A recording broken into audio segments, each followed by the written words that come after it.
Hey, everybody, it's Scott Steen with winnersandwhiners.com coming to you with the Tuesday edition of Today in Sports Betting. I am joined, as always, by my partner in crime. It is Mr. Scott Reichel. Scott, what's the weather like up there in Long Island? Is it frigid cold like it is here in Missouri? Breaking news, it is cold. Yeah. There was a bit of I don't want to say an ice storm, but it was a little bit of sleet, I'd say, Oh, yesterday. well, that sounds pleasant. Nothing too extreme, hoping that the actual roads and sidewalks aren't completely frozen over. Fun fact, Saturday night I actually fell from some black ice, which was a fun time. But Racist much? isn't that the name of the ice? Oh, black ice. Yeah. Sorry, that's not what I heard. Yeah, I don't know what you heard, but you got to get your mind out of the gutter a little bit. But yes, I thought you said you fell anytime because of some black guys. I'm like, when you what? walk outside at like 2:30 in the morning and you can't really see the ice on the ground, that's when it's the most dangerous. What are you doing outside at 2:30 in the morning? I was getting back from being at my dad's place watching the UFC fights. Nothing good happens after midnight, Scott. Well, if that's the case, you're not watching many games that are taking place in the West Coast because they all end past midnight. That would be the weirdest part about being in the East Coast. All the games in so late, man. Mm-hmm. By the way, I don't know whether I don't know. We talked about whether we're gonna have the coldest temperature ever in Kansas City yesterday. I don't know if it got there or not. It's I haven't seen what the record was 23 below. And, How cold is it? yeah, dude, it's brutal. It is absolutely brutal. They've been doing rolling blackouts because of the power grid because That's not fun. we're on the same grid with like everybody in the South, and everybody in the South is cold and they're freaking out, because But how are you supposed to watch the SF Austin game if the power keeps going out? I'm going to be very disappointed if I can't see the SF Austin game because I got to play on that. So, And you had a winner on that, actually. yeah, I know that's what I'm saying. Yeah, we were able to watch that. We didn't get affected. They didn't hit us. So I don't know who they're. It's just they don't give you any kind of a notice. It's all of a sudden it's just gone. So by the way, So there's a they now. if all of a sudden if I'm just gone, Scott, that's the reason. Okay, I'll keep that in mind. Okay, very good. All right, so let's start here. We've got some serious action. Yeah, first of all, what do you like in the college realm today, Scott? Anything get your attention? We got Mizzou playing. I know that's exciting. You got Illinois. How about Maryland, Nebraska? Can I interest you in some of that? The truth is, for that game, I actually kind of like Nebraska plus the points. As that might sound kind of ridiculous, but Nebraska's actually been in some pretty close games lately. If you want to go through it, they beat Penn State for the first conference win in about a year. Yeah. But before that, played Illinois, who's now a top 5 team in the country, and they went to overtime. They probably should have won the game. They were up, I think, like 8 points with like 7 minutes to go or something. Maryland doesn't play especially well at home. No. They usually have different splits, but they haven't played well at home. So Now, the one question you have to, or the one concern you have with Nebraska is how hungover they're going to be after winning their first conference game in about 2 years.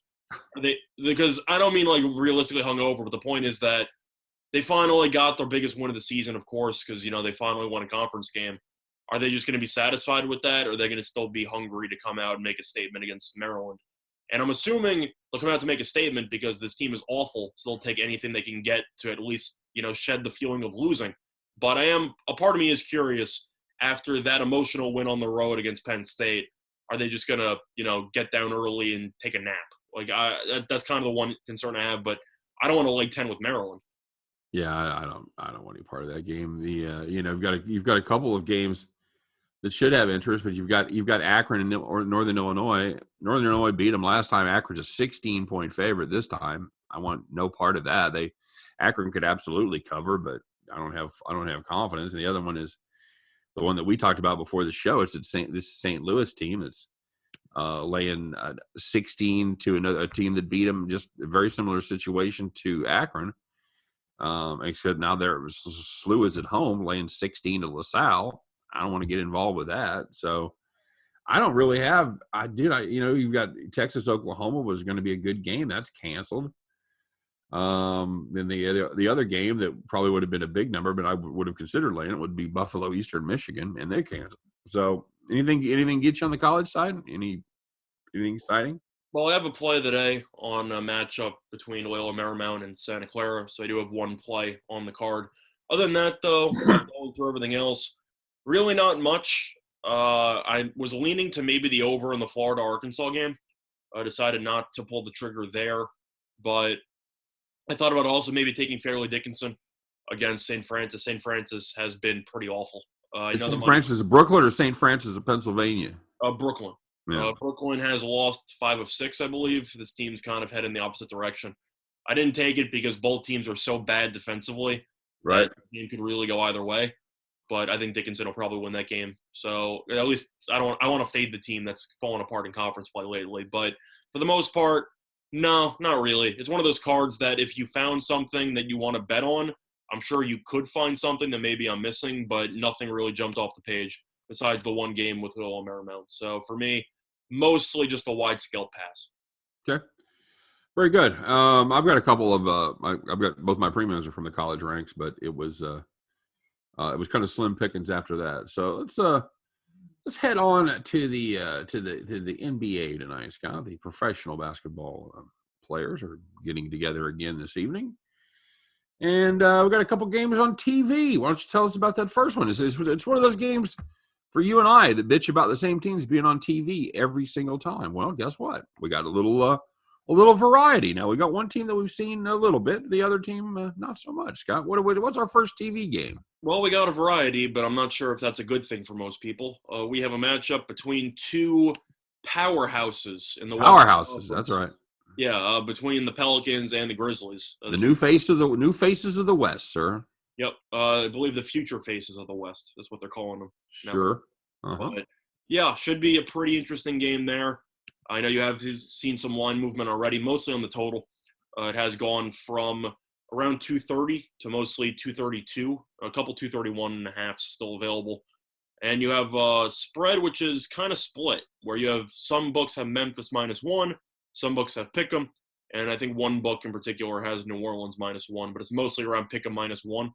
So the spread is still up in the air, but it seems like there's a ton of over money. I don't know if you have any thoughts on this game. Yeah, I'm going to give you an old man thought here for a second. You know what you don't see anymore, and I don't even know if you're old enough to remember this, but a lot of times bookies would do it, and a lot of times even legitimate lines would have -1 either way. You remember those days?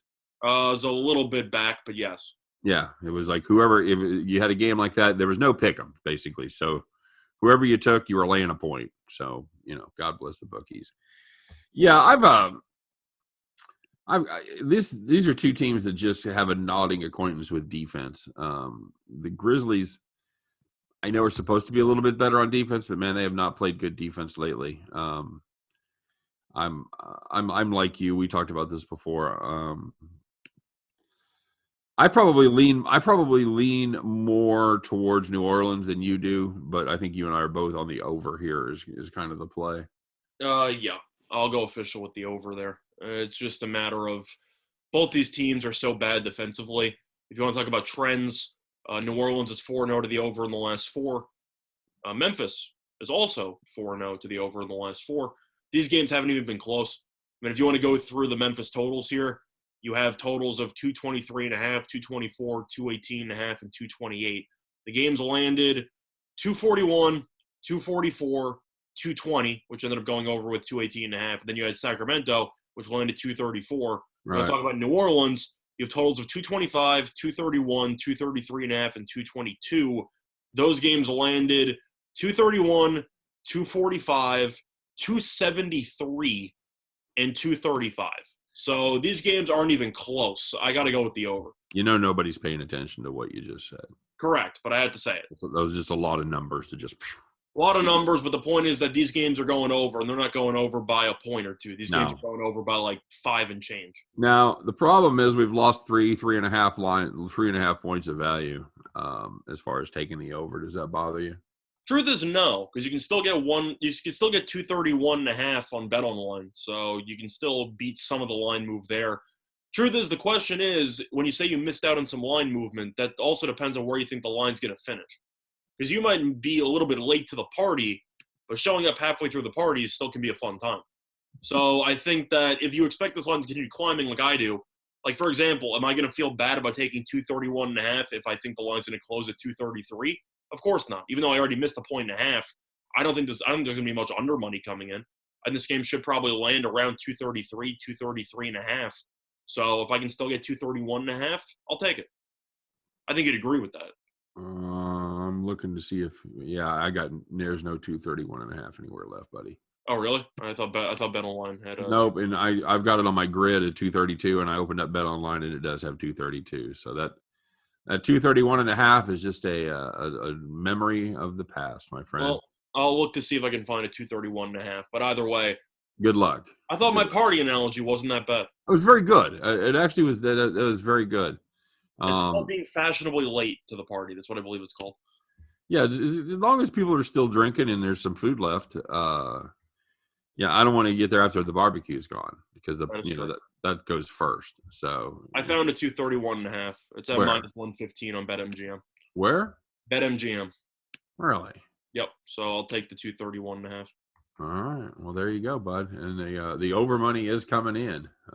People are pounding the over so far, and they're pounding the Grizzlies. Scott, a lot of Grizzly money coming in at pick 'em in most spots.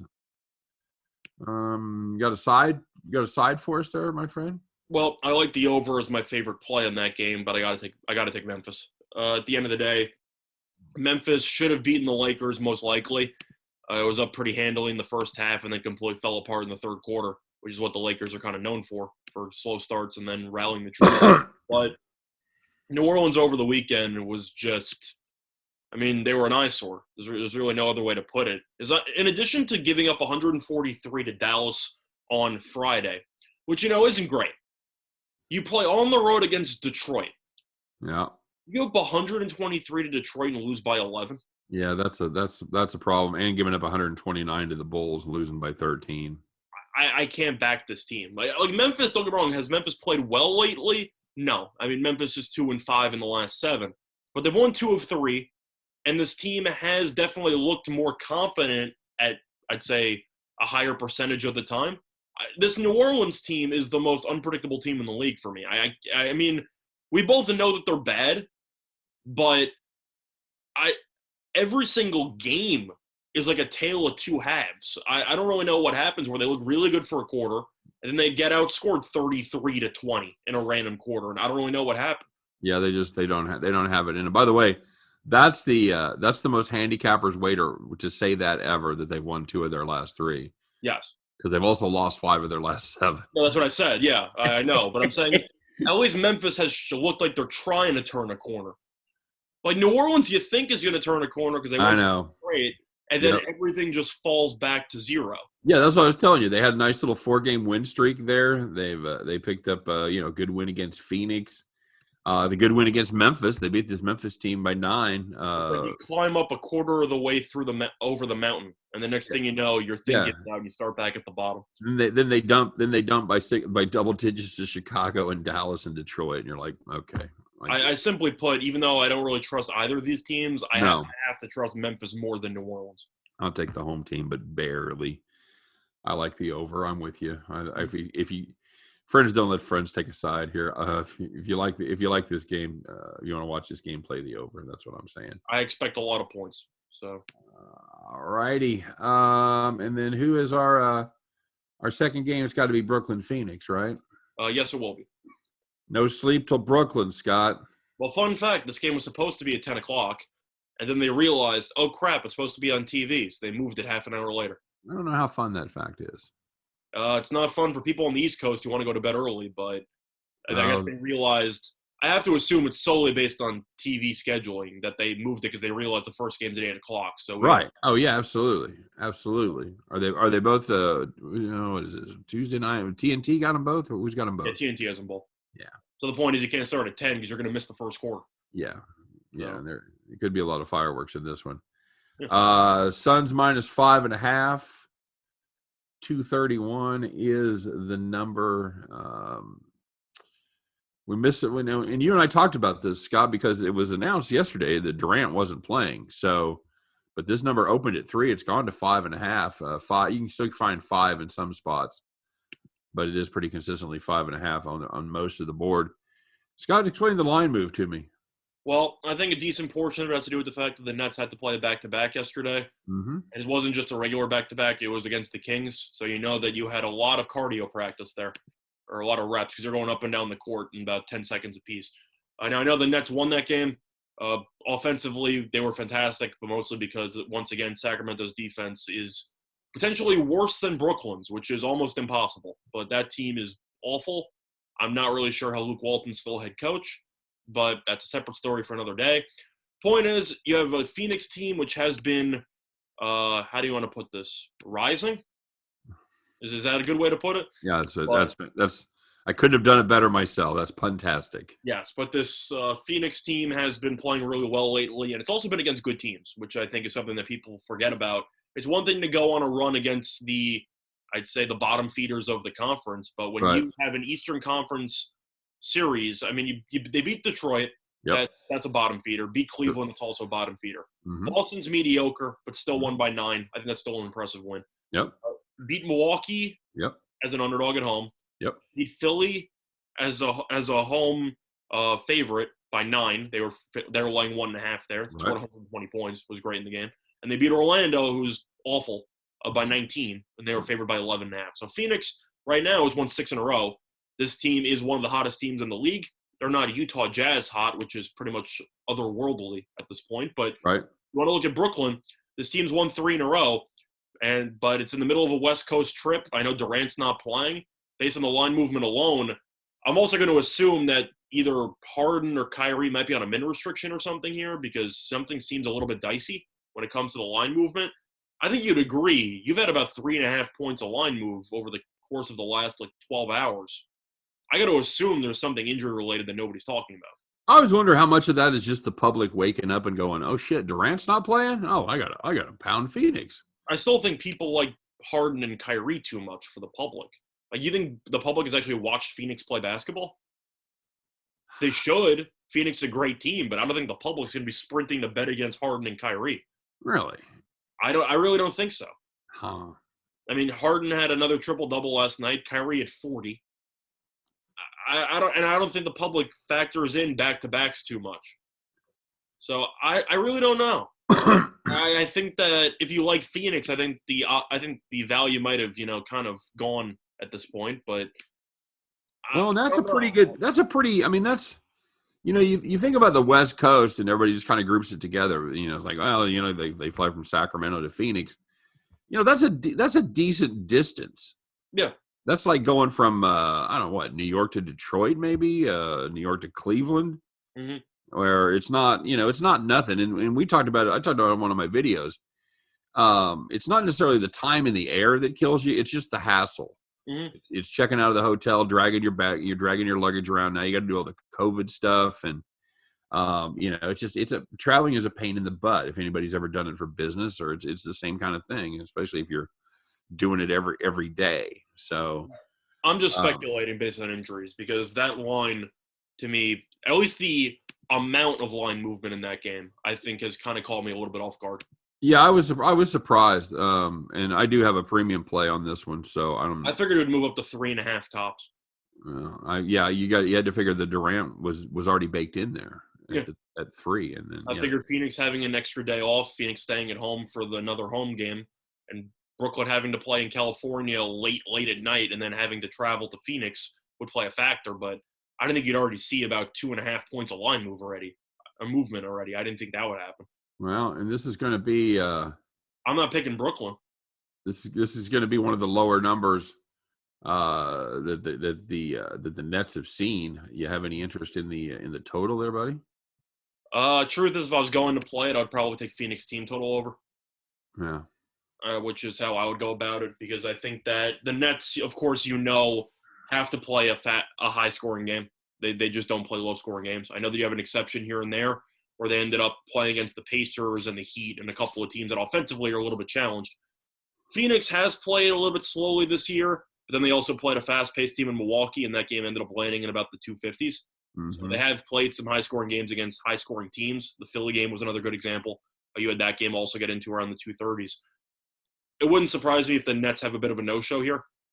They won a game pretty handily back-to-back. I don't know about the engagement level.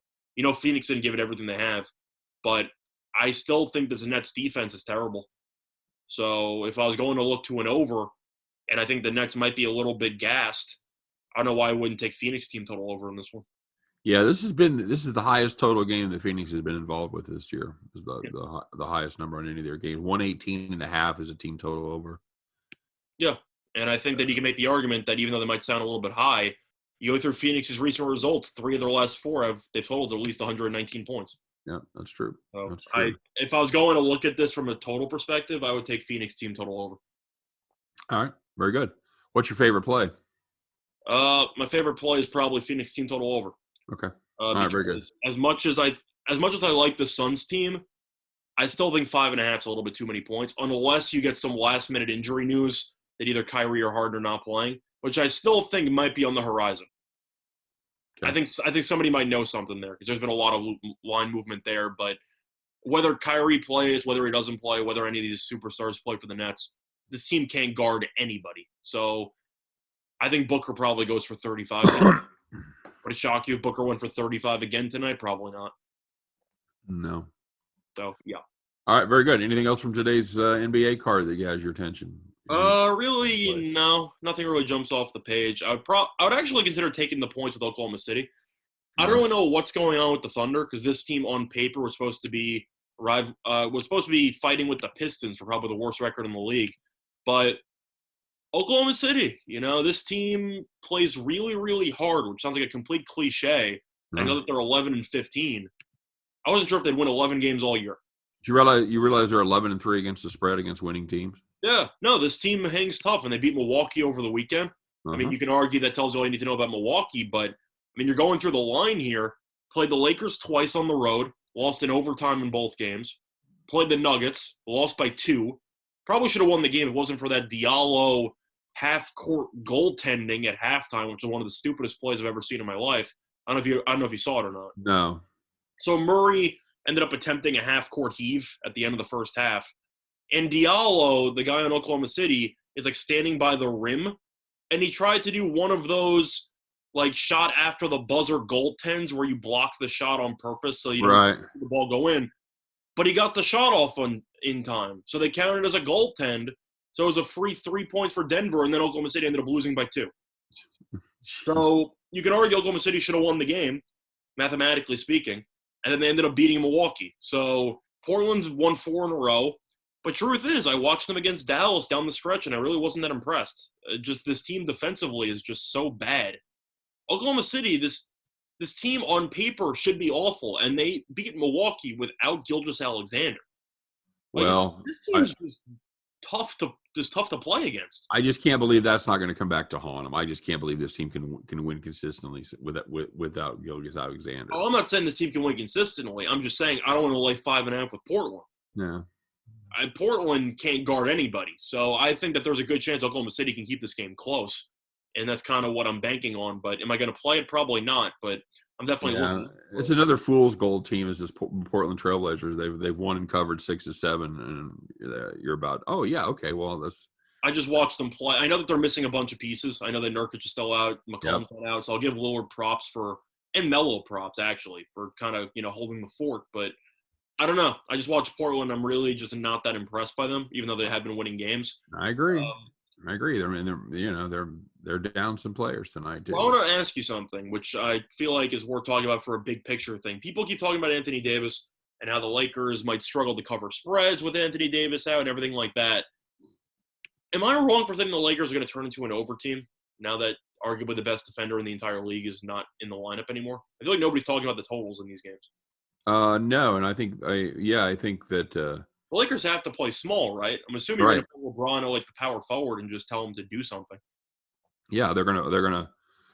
There's a lot of times when you have a big presence like that in the inside, it's just you just spend your time working the ball to him, and then having him playing back to the basket, try to get a front shot.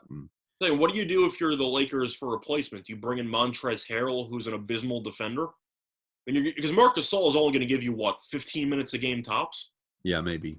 So what? You got Harrell in there, who got absolutely exposed in the playoffs for being a terrible defender. Yeah, he's gonna. It's gonna have to happen. So I'm assuming that LeBron will probably move to power forward or something like play point forward. But I got to lean over in some of their games, right? Because I just don't see the defense being as good as it has been. I'm not sure I want to start against Minnesota, but Well, Minnesota's defense is terrible too, so I'd probably lean over in that one. But yeah, just I know. for reference, I don't know, maybe take whatever props you can find on Towns if you think he stays healthy. I don't know, but I think you could potentially see a little bit of an oversurge coming from the Lakers over the next couple of weeks. Just a thought. Because the markets, I don't think are going to fully adjust enough to Davis's impact defensively.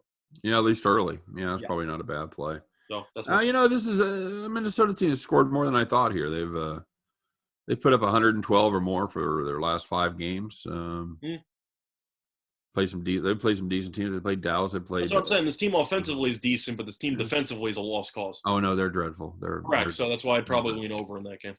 All right, very good. But anyway, that's my thoughts. All right. Anything else? No. You have anything? No, I'm good. I'm not touching the Denver-Boston game. I don't know what to think of Boston. No. And just, again, Denver's another one of those. Oh, okay. Well, now they're finally going to be good. Like, nope. Yeah, Raptors Bucks. Good luck there. I'd lean Milwaukee, but I'm not thrilled about it.